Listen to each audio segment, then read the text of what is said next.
Good afternoon and Merry Christmas, everybody. Thank you for watching our special, The Best of Northern Michigan in Focus. This segment is designed to take you to out-of-the-way and interesting places like this one. We're at the Low Bridge near Dolph. Check this out. We have an ice whirlpool. We'll also tell some of the history of Northern Michigan you may have never heard of. But mostly, this segment is about you, the great people of Northern Michigan. And right now, we're going to get started on going on some adventures.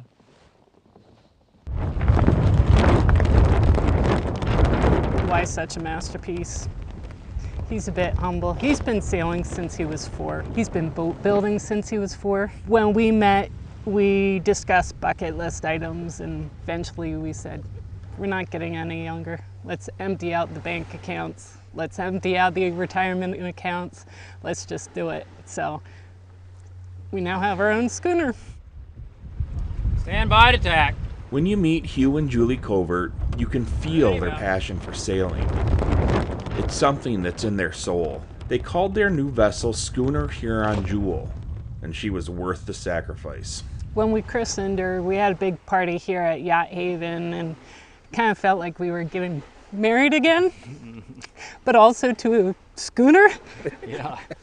You know, committing our life to it.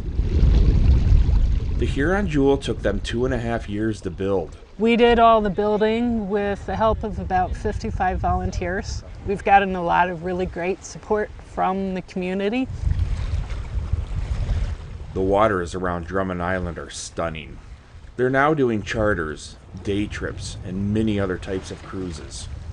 They have a saying on their logo, "Sailing the dream in the Great Lakes." There's a sign in our house that says, "Work is for those who don't know how to sail." And up here, this is optimal sailing conditions, protected waters, beautiful scenery, ideal, dreamy sailing. So we're sailing the dream on the Great Lakes. People are also talking about how quiet it is. You know, turn the engine off after we've hoisted sail, and they get to help hoist sails.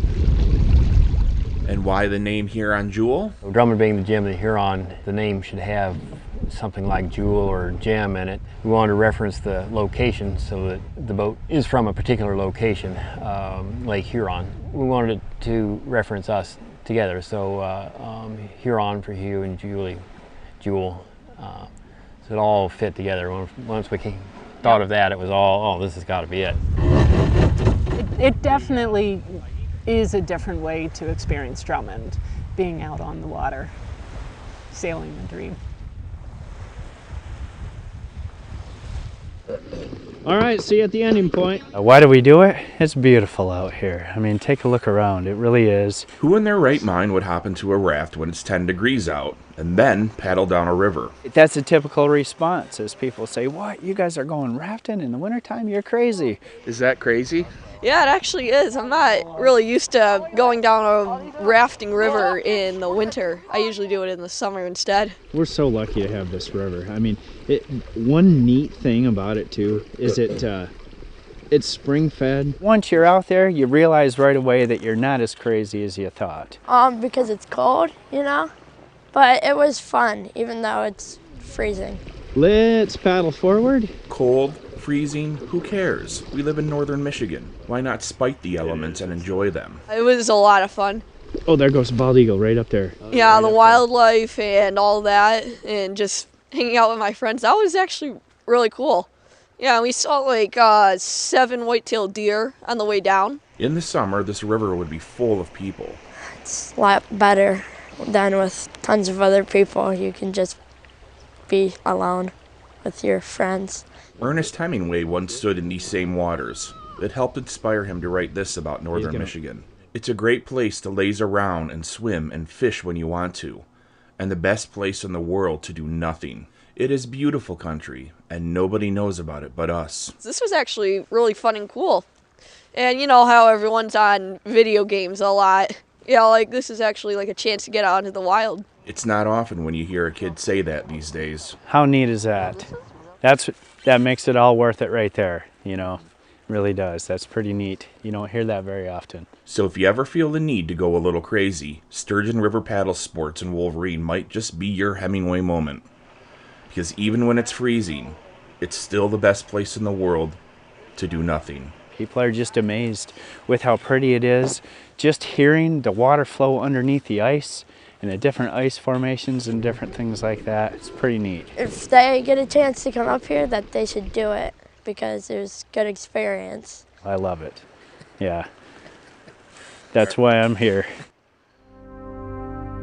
Down there, just across the Devil's River, is an adventure of sorts back to the days when something other than humans ruled the earth. Welcome to Dinosaur Gardens in Ossining, Michigan. It's a primeval trip that dates back to the 1930s when the place was built. Mr. Donkey actually spent 40 years of his life building these dinosaurs. And they were all handmade with steel and cement. Some of the best folk art in northern Michigan. The half-mile walk starts right here. The Brontosaurus, he was 85 feet long. He weighed 60 tons. The journey takes you by 27 different creatures. So you'll find that every dinosaur except for one is the size they were when they walked the earth. From these huge replicas to some a little smaller. You'll go and see where there's some egg nurseries where the mama's watching her eggs. And kind of like the Hatfields and McCoys, you get to see one of the oldest conflicts on the planet. Prehistoric style. Yeah, our favorite guy here is Mr. Rex. He's facing off with his adversary, Mr. Triceratops. They were from the same time period, and usually they battle to death. And if you don't want to walk through the park, they have guided tours. All in all, it's a nice way to spend a couple hours and learn something in the process. It's great for kids to go and really learn a little bit more about, you know, the historic things that happen on the earth. And what a great way to spend some time with your kids, get some exercise, and enjoy a nice walk in the woods. And by the way, there's some dinosaurs to look at too.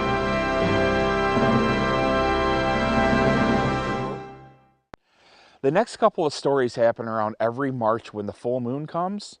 They call it the worm moon. Then we head to Falmouth, meet some baby goats, and we also meet an older goat that can drive a truck. Well, kind of. If you were out at night this weekend, you saw it. The March moon is something that has been viewed with a great deal of favor by a lot of people dating back hundreds of years because it's the beginning of spring. But this full moon was just a bit different than others. Did you know that this is called the worm moon? As the Earth rotates on its axis around our yearly trip around the sun, in the spring we're starting to get to a point where the grass is getting warmer, the Earth is getting warmer because the sun is higher in the sky. So as the temperature is warm, the earthworms get more active and the birds will arrive because they're coming north and they have food to feed on. And you can see it and hear it. The red-winged blackbirds and grackles are back. It seems like everything is becoming more alive. Everybody's anxious for the warmth. Even our cat Circe is ready. She listens. The spring birds are coming home and she's ready for the hunt. But this weed will have to do for now. Leaves from 2017 patiently waiting to fall and be replaced. The snow and ice slowly melting, filling creeks, rivers, and watersheds. Then night comes again, and another chance to see the worm moon. You can see this thing peeking over the horizon. It was massive and very orange and squashed. It was so bright you could read a book, I think, outside. It's orange and squashed for a reason. John Russell, who's a veteran photojournalist, shot this picture. When it comes up squashed like that too, it's actually a reflection of the light passing through the atmosphere. You watch it change, it's actually the moon appearing. It's real odd to try to explain that to people who don't understand the physics or atmospheric conditions and things, but it's quite striking to watch it. But just as we think we saw the light at the end of the tunnel, Mother Nature shows us who's really in charge. This poor little Junco, back just in time for the storm. I've heard there's some snow arriving, and I expect 2 storms between now and Easter. People say, what do you, that's negative, and I said, no, this is northern Michigan. And part of the reason we live here.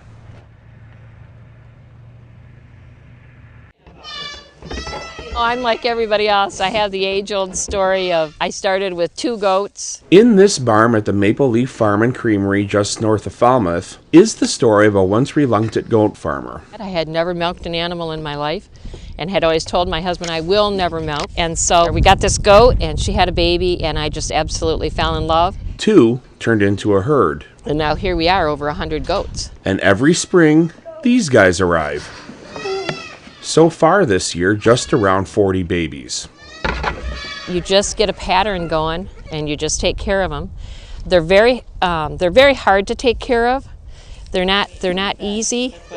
And there's a lot more on the way. We figure we'll have about 160 babies this year. So what do you do with all these goats? 100 goats is no longer a hobby. You can't do that. And so we had to find a way to use our milk. And so we went with the cheese plant and opened last June, and it's been wonderful. Yeah. Love it. Love it. And another thing Jeannie loves is sharing them with other people. The delight in people's faces. And what's really funny is it's not just kids. We give tours Tuesday through Saturday from 10 to 4. And we usually take people out and give them tours, tell them some of the stories.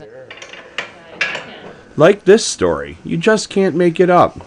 It's about this guy they call Chocolate Thunder. It was a cold day in January when he was in the back seat of this pickup. My husband went to get him one day. Well, he got out and he left it running because it was so cold. And when he got out to go around to the other side to get the goat out, that little stinker jumped over the front seat, put the pickup in reverse, and then jumped on the floor and hit the gas and backed up and took out my potting shed. So the moral of the story is don't let your goats drive pickups. And it's stories like that, and faces like this, that make a trip to Maple Leaf Farm and Creamery worth it. You can't get away from the cuteness. You just can't. I mean, they're just darling. I have people come and say, I could just stay all day. Just don't leave your keys in the car. Right now we're on the low bridge over the Muskegon River near a place called Dolph. That's in eastern Missaukee County, but we're not talking about this bridge. Did you know that there were plans before the Mackinac Bridge? Then we'll take you to Beulah, where something happened in the 1920s that gained worldwide attention. We've all seen it. Whether it's in a picture or standing on the beach, we all stand in awe of Michigan's icon. And thankfully it's there.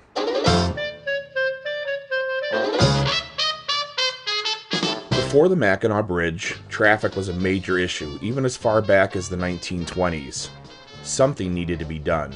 And so at that time, the Highway Commissioner of Michigan called out to all engineers and to propose a permanent crossing in the Straits Mackinac. And he himself proposed a floating tunnel across the Straits Mackinac. And then an engineer out of New York proposed a series of causeways and bridges. Charles E. Fowler was his name. His proposal? Massive. Here's how it would have been laid out. Starting in St. Ignace, across the Straits to the south end of Mackinac Island. Then from Mackinac to Round Island. Then from Round over to Bois Blanc. All the way down the center of the island, splitting the Twin and Thompson Lakes. Back into Lake Huron, landing in Grass Bay just east of Sheboygan. Just about a 25-mile combination of bridges and causeways. If they would have built that series of causeways and bridges, they would have ended up with a suspension bridge between Mackinac Island and St. Ignace, because the water is just like the Straits Mackinac. There's a deep channel. It's about 300 feet deep. In these graphics, the bold lines would have been the causeways.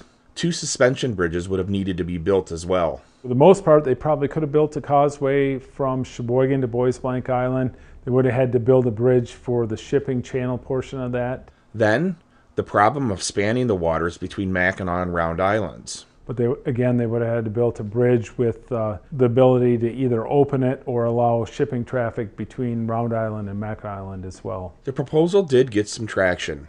To this day, you can see survey markers on Bois Blanc. There's a survey line on Bois Blanc of that alignment for the road that would cut across Bois Blanc.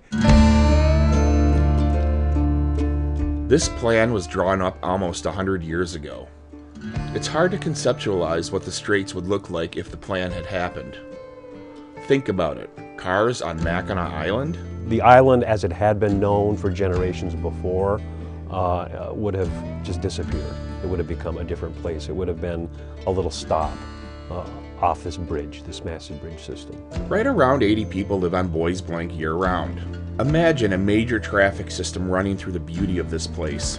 I think Boblo would have seen significant development because of it, and the whole nature of it. To just all of a sudden, these picturesque, remote islands in the Straits would have simply been these little supports for this bridge system. Envision how the skyline would have looked standing in St. Ignace, Mackinac City, and Sheboygan. Thankfully, it never happened, but it's still kind of neat to think about. It is a fascinating proposal, and it's interesting, and as you sometimes stand on the island, look out across to Round Island and Boblo, you could see that, well, it looks kind of close, but fortunately they decided that the bridge as we know it today was the more effective, cost-effective, and practical way to cross the Straits. Yep, we'll just stick with the Mighty Mac. There's always winners and losers, but the whole area would have been a lot different had that taken place, and yeah, I'm glad it didn't happen as well. It started small, of course, and word spread, as these things usually do. It all started right here off the shores of Beulah, when smelt were stocked in Crystal Lake during the 1890s. To see if they might become food for the lake trout that were in Crystal Lake. And they were, of course, fabulously successful in reproducing, and no one paid much attention to them. It wasn't until 1919 when a farmer came down to Cold Creek to get a bucket of water for his livestock. And came back and looked, and he had half a bucket of water and half a bucket of these silvery little fish. And so he started telling people around town about this strange phenomenon. And so guys were bringing farm wagons from as far away as Thompsonville to fill their farm wagons with the fish for fertilizer. And then eventually, sometime in the early 20s, someone discovered that they were actually pretty good to eat. Word spread fast. And by 1927, it had become a well-known event around the Midwest. Music, bands, meals. Every spring, thousands would show up in Beulah for the smelt. Hotels would sell out. People would sleep in their cars. And the figures I've seen were like 1,300 cars parked on a given evening, 20 tons of smelt taken out of there in a season, ridiculous numbers. The numbers got so ridiculous, the local game warden had to put strict times on when people could dip. Because you only had 10 minutes in the creek. At 11 o'clock, a gun would go off, the ropes would go down, and everyone could get in the creek. And then 10 minutes later, the gun would go off, everyone had to get out of the creek. You got a second shot at the smelt at 4 a.m. when you had 10 more minutes. What are you going to do between 11 and 4? Well, all the bars were open, and so you could imagine that by 4 a.m., they were probably feeling pretty good. And when you get that many people feeling that way into a small confined space, swinging long-handled nets, they needed the police presence. It took 17 state troopers to help patrol the madness. The event became known across the country and beyond. Even Michigan's governor at the time, Fred Green, got in on the action. And then he liked it so much he came back every year for 3 or 4 years after.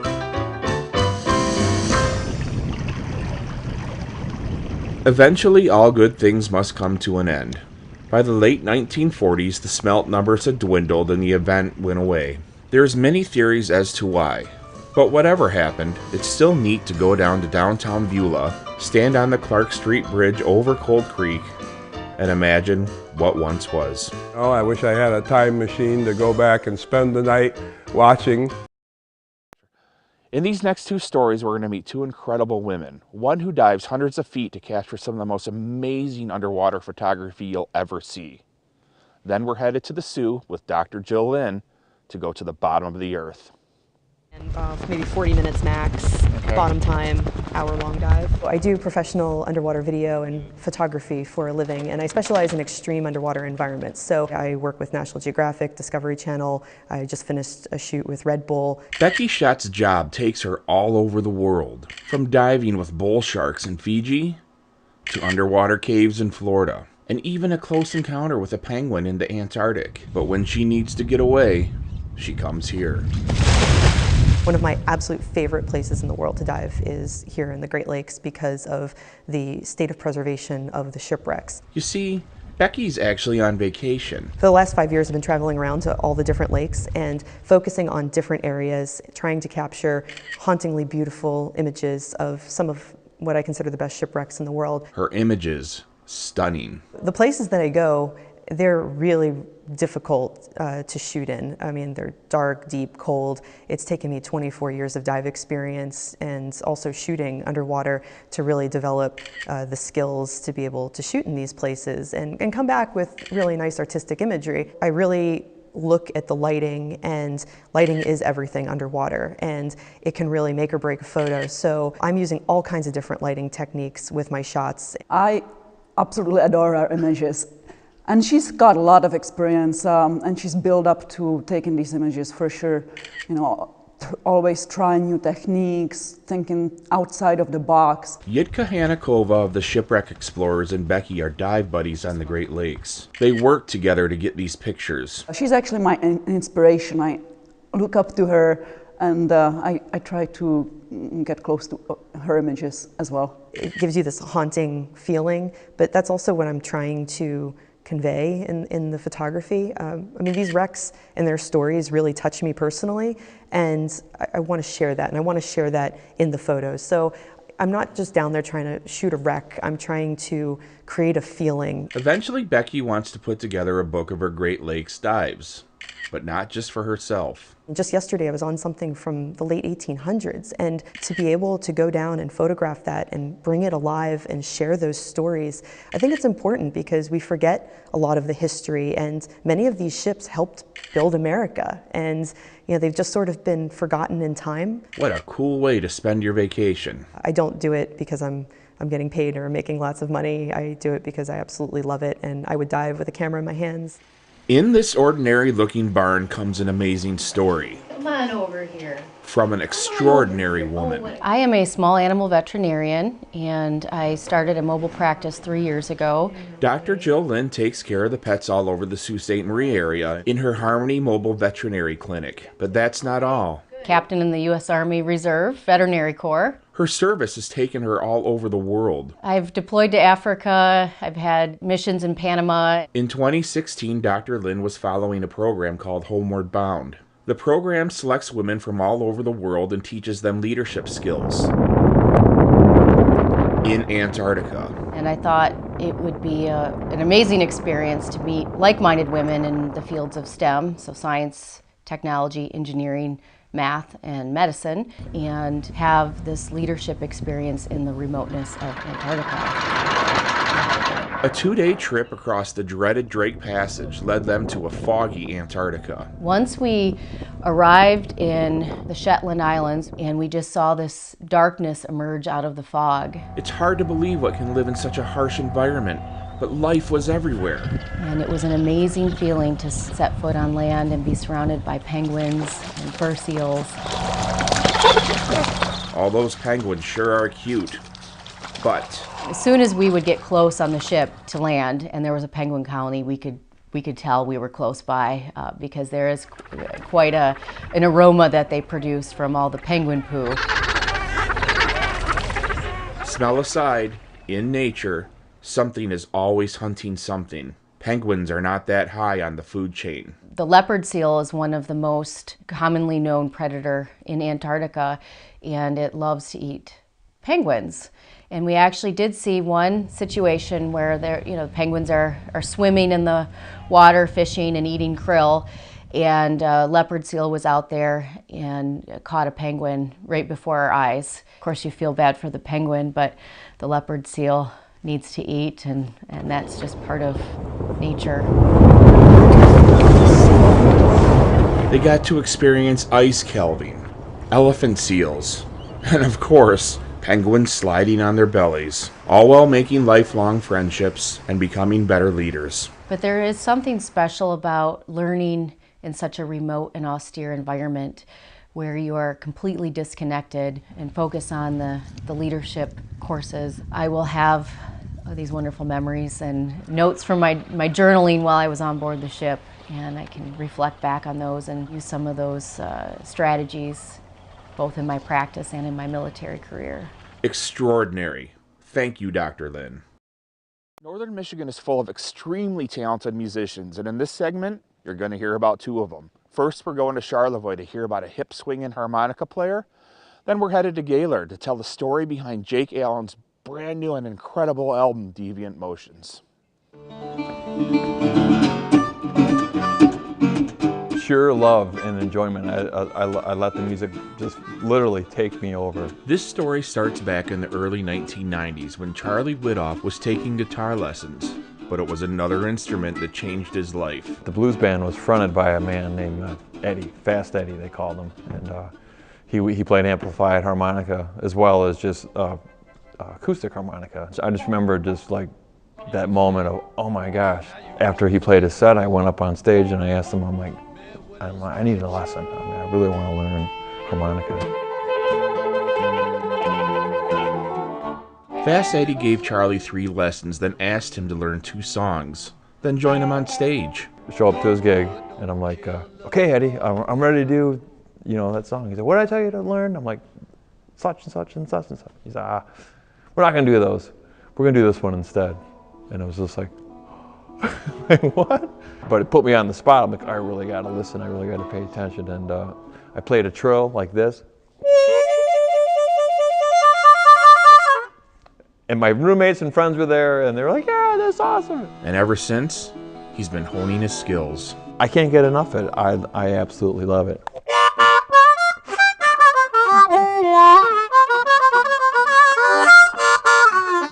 Sorry. If you're a blues fan in Northern Michigan, you've probably seen Charlie in one of his bands. Hips and Rico, Charlie's Rook Fusion, and who could forget Mojo and the Boogeyman.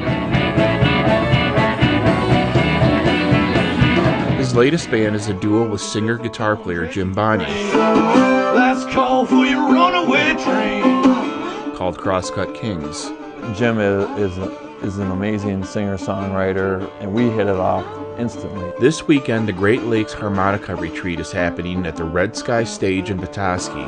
You can learn harmonica from great harp players like Todd Parrott, Steve August, Ronnie Shellist, and Grammy Award winner Peter Madcat Ruth. But while you're there, you'll also have a chance to listen and learn to one of Northern Michigan's very own incredible harmonica players, Charlie Hips Widoff and the Crosscut Kings. Go out, support live music whenever you can. Go out, pick up a harmonica. It's fun. Puts a smile on your face.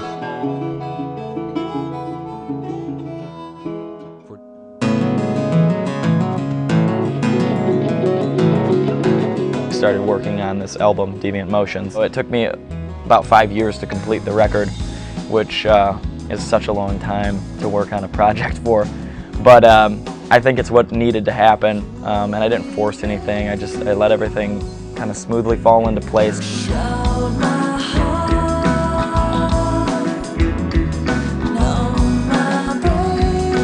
To use the word talented on Jake Allen is almost an understatement.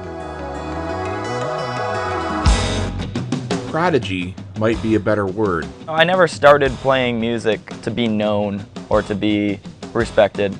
It was really just came from a place of therapy. I write music because it makes me feel better. His response in return, his new album, Deviant Motions. The title kind of comes from just a departure from the way that I used to do things, both musically, mentally. The idea of motion is always very prevalent in my music.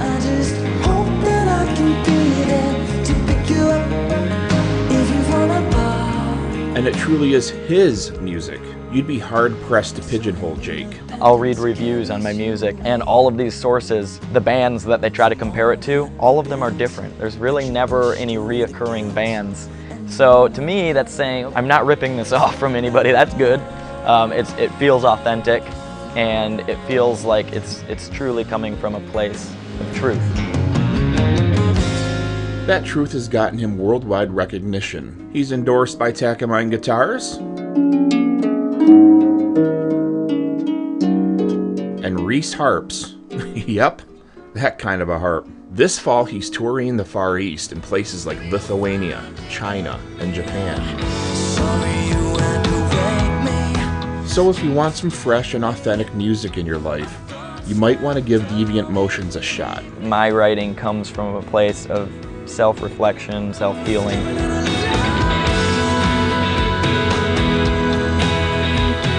Places where I'm really trying to be true to who I am and trying to figure out what my place is in the world. I always try to make the music justify that.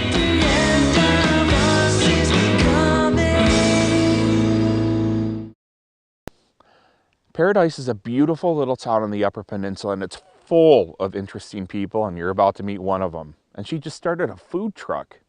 She has one of the most interesting laughs you'll ever hear. Then we're going to take you to the shores of Lake Superior to one of the most secluded lighthouses on the Great Lakes. Odds are, if you're from Paradise, Michigan, you'll know this laugh. But for those of you who don't, let's take a very short trip west of the blinking light in town. That's where you'll find a new place to grab some grub. Ebby's. And that's also where you'll find the woman behind the laugh. Debbie. Mwah! Mangia Italiano, everybody! Well, my grandparents all came over on the boats through Ellis Island, and they made a very nice life for us. Well, my grandpa priest couldn't say any English, so he would always call me Ebby. And so when I decided to do Italian, Mexican, and American, I thought, well, let's go with family tradition, and we'll just stay with Ebby's. This story starts 8 years ago. We used to own a motel up here in the early 2000s when things started getting bad for everybody everywhere. Michigan was really hit hard. And so I left and went out to North Dakota, started working in the oil fields and waitressing, get it all rubbed in there really good. But Paradise was always on her mind. It's kind of like a massage for the big old pork butt. I've been on a 5-year plan since I was 18. We're gonna say goodbye. And I'm 60 now, so so we're hoping that in 3 years we'll be done with the last 5-year plan, and that we'll be home permanently. All right, Piggy Patty, off you go. See you in about 8 hours.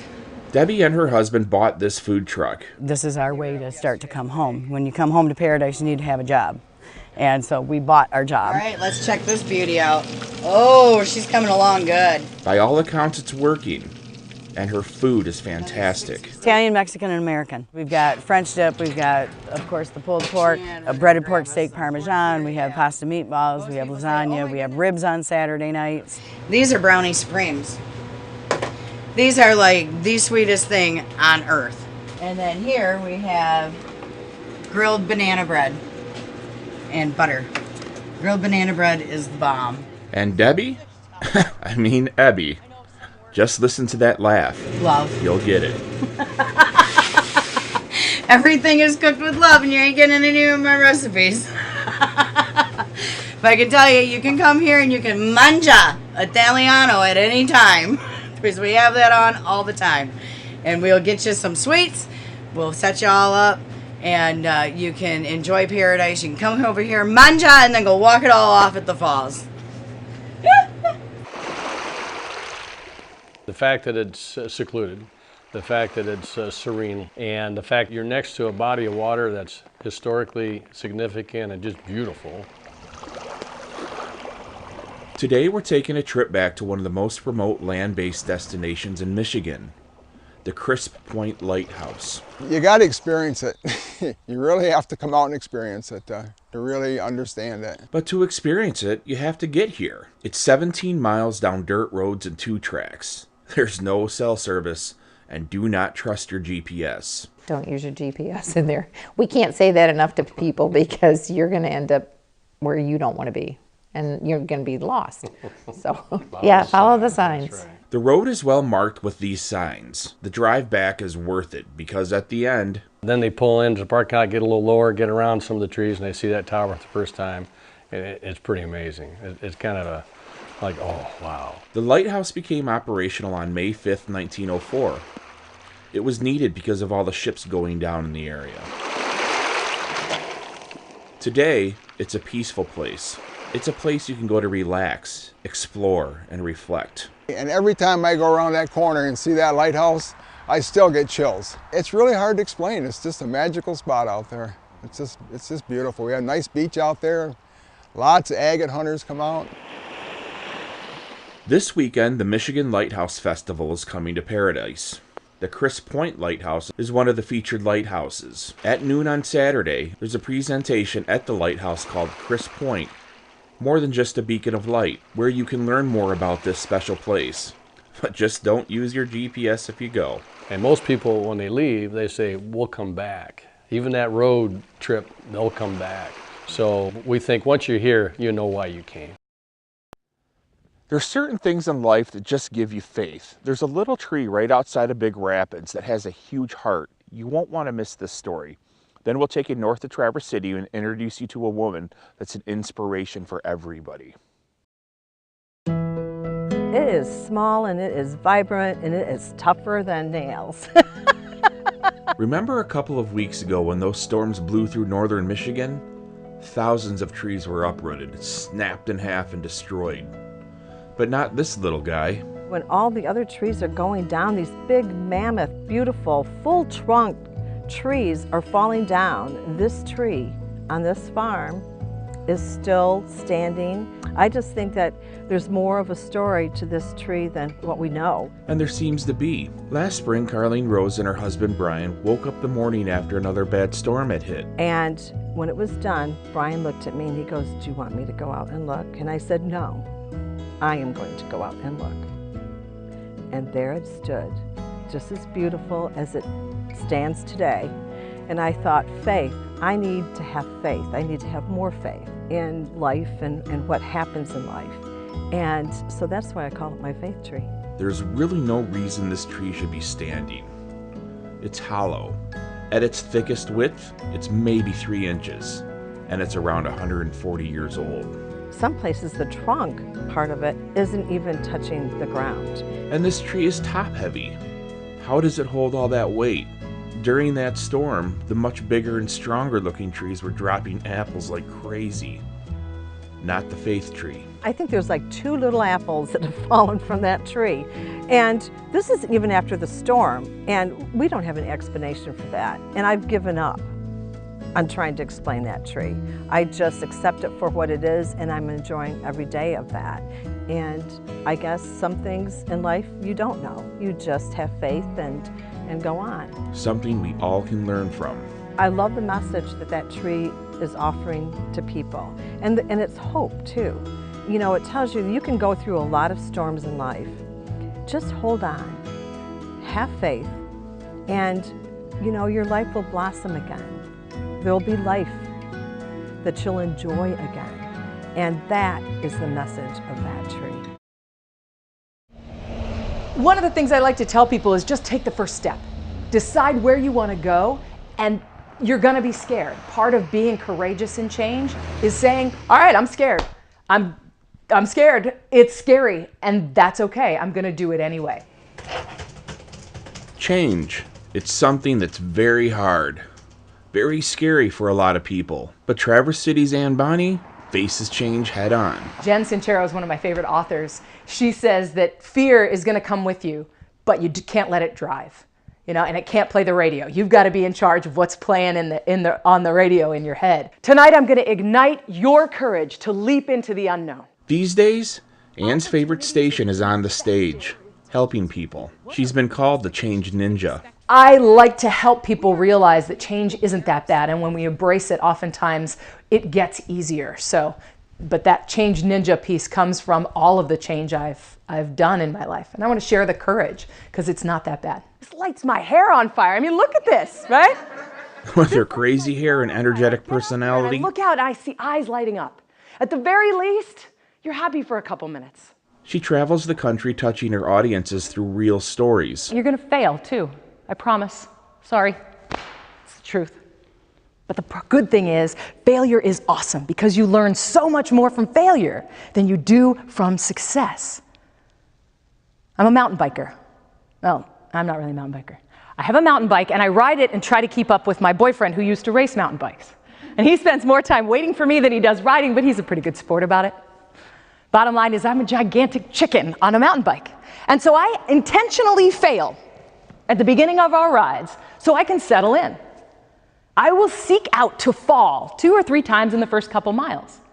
And once I survive those falls, I realize, oh, okay, falling's not such a big deal. I'm just gonna go ahead and relax and ride. And I'm a better mountain biker because of it. So go out there and fall. And so I wanna find the people who want me. They want crazy hair. They want the energy, the silliness, the jokes, the goofy. I'm not all polished and perfect. And I'm realizing that's okay, because authenticity is really important to me. Great advice we all could use. When the time is right, you won't be ready, you'll be scared. But take that leap. And you say, but Anne, what if I fall? And I say, yeah, but what if you fly? Having a fire can devastate your life, but in these next 2 stories, you'll meet 2 women that actually found inspiration through their tragedies. At 11:48, there was somebody pounding on our door, and they were going to break down the door. I mean, we were coming out of the house, and literally I opened up the door, and she's like, "Your barn's on fire." Imagine complete strangers pounding on your door in the middle of the night, screaming your livelihood was on fire. Enter guardian angel number 1. And they were so incredibly nice. I don't know their names, I know nothing, but I do know that they were willing to help get any animals out. They kept screaming, "Tell us what to get out of the barn." And of course you're tired and confused, and I'm like, wait a second, barn 1's on fire. There's no animals in barn 1. Luckily, no animals were in immediate danger. 911 was called, and the first responders did what they do. They were the Hedrick's second guardian angels. I mean, they even parked their fire truck between our house and the flames. Okay, that, you know, I don't know if that's typical, but that led me to believe that my house was their first priority. 4 departments came together and just did what had to be done. They were incredible, and between the lady and the firefighters, they saved our farm. The fire was out, the wild pumpkin devastated. Then, Guardian Angels number 3 hit the scene. Employees were on it right away. It was Beaverton's homecoming Friday night and Saturday, and we had orders for over 500 donuts. And so it was all hands on deck. Everybody's like, we can do this. My painted pumpkin employees, they paint all the pumpkins, and the one lady showed up Saturday morning with a car full. She's like, I just stayed up and painted pumpkins so you'd have pumpkins to sell. Incredible. Even Gears Farm from McBain called. Called and told me, bring a trailer, pick all the pumpkins you want out of my field and sell them. He's like, no charge. With all these guardian angels looking after Jeff and Lori at the Wild Pumpkin, they were able to open the very next day. All the animals were fine. They still had thousands of pumpkins. They just have one last miracle they'd like to pull off, and please listen. If you were the couple or know the couple who was on Beaverton Road at 11:48 p.m. on September 21st, 2018, please stop by the Wild Pumpkin and say hi to Lori and Jeff. They really want to thank you. She did something incredible. You know, kudos to her. She gets brownie points for the whole rest of her life because she did something big. And you know, not only does it affect us and our family, it affects our employees, and it affects all the customers that come here every year and make memories. Wild story, right? But my guardian angel pulled in that night, and I don't know if I'll ever meet her, but she's pretty special. I found out I have a lot more friends like that than I thought. This room of ladies is way more than just a kickstart class at Claire Family Fitness. It's a support system. It's a family. And when something horrible happened to their instructor, Michelle Reynolds Stark, they were there. I have a pretty decent sized yard, and I have a lot of black walnut trees. And they drop branches and stuff all the time. So I just go around and pick up sticks and throw them in the fire pit, and eventually, you know, it builds up and you burn it. Michelle was in a hurry that day. Her husband works out of state, so she was also alone. Well, my version of real quick was, I'll just put a little gas on it. That'll get it going. And it was really humid.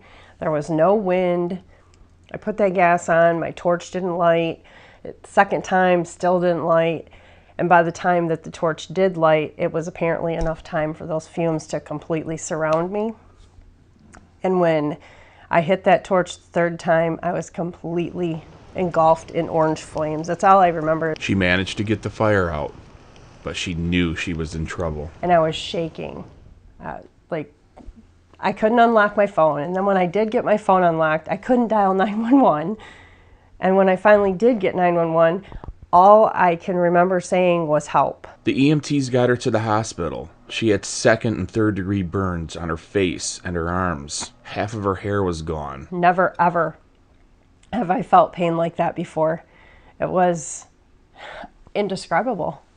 But I don't know, I guess you just suck it up. There's something about the human spirit and the power of positive thinking. Michelle embodies that. She is a true warrior. She's an amazing, amazing woman because she didn't give up. She was back at the gym within a week. The sweat burned. Because most of my hair was gone up here. These ladies and many others surrounded Michelle and showed her love. She healed quickly. And when an angel like Michelle comes into your life, you're just blessed and lucky. I just can't believe how I apparently touch a lot of people, and I didn't realize until this how many people. And I'm grateful for every single one of them because they helped me get through this. Without them, I wouldn't be who I am, and I certainly wouldn't be where I am with this recovery. And one of the reasons why Michelle wanted to share her story is for others to learn from her mistake. I hope that if even one person thinks about what could possibly happen and then they don't do it, amen. We're done. Grand Island is a stunningly beautiful island just north of Munising on the shores of Lake Superior. We take you there for these next 2 incredible stories. I love Lake Superior. I can come here and feel like it must have been for centuries, you know, with the exception of this lighthouse building.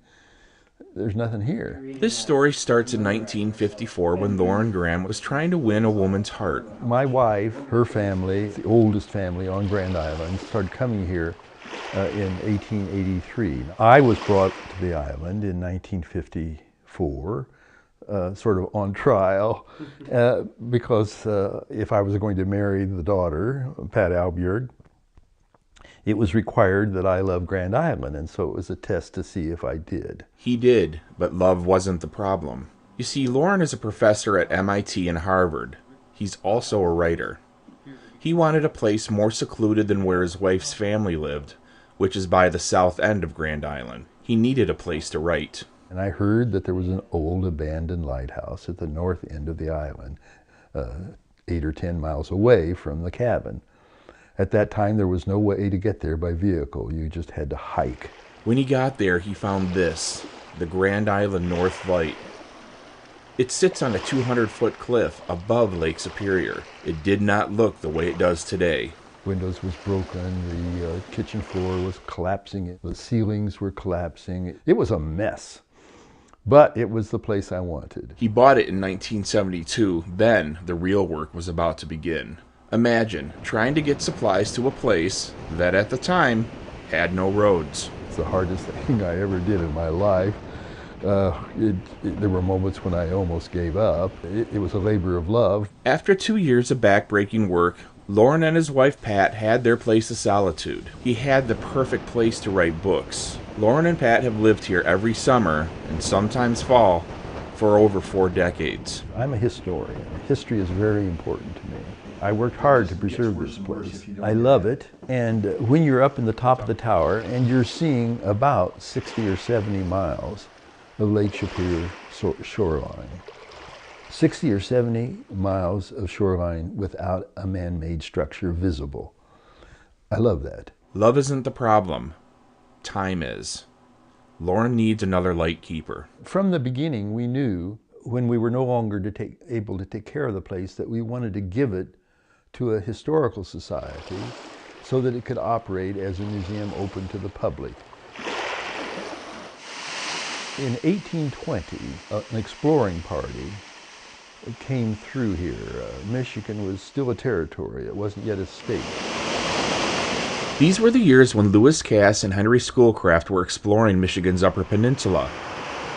Their job was to find out where everything was. They just happened to stop at a trading post at the south end of Grand Island when they heard an amazing story from an amazing young man. He met this most remarkable Indian, and that he sang this beautiful song. And he told the story about these lost warriors.